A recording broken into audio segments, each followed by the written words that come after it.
Good day, guys. Welcome back. Now, let's take a look at what we'll be expecting for the day on our gold.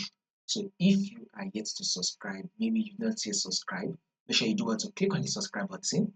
Make sure you like, share, make your comments. And now, let's take a look at what gold will be giving us for the day. So, in order for you not to miss out on the next updates that will be dropping, right, click on that subscribe button.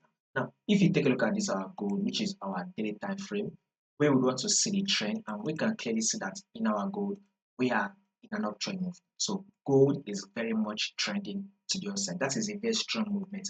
Now a pullback is what we should be expecting next on gold.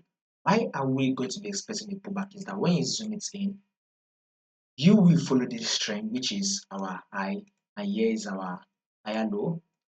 We also follow this to be our higher high, then is our this will be seen as an higher low. This is also our higher high, and here will be taken to be the higher low. This will be seen as the higher high, and here will be taken to be the higher low, right? Markets eventually give us a new higher high. Guess what you should be expecting next on gold? Higher low. So that is why you should be very careful opening on the buy now. So if you are in the buy on your gold, start taking out your profits. If you are not yet in the buy, wait for your market to give us a pullback. So at least we should be expecting that pullback to a level of 4,400. That is where around that level we should be expecting gold to give us a pullback to.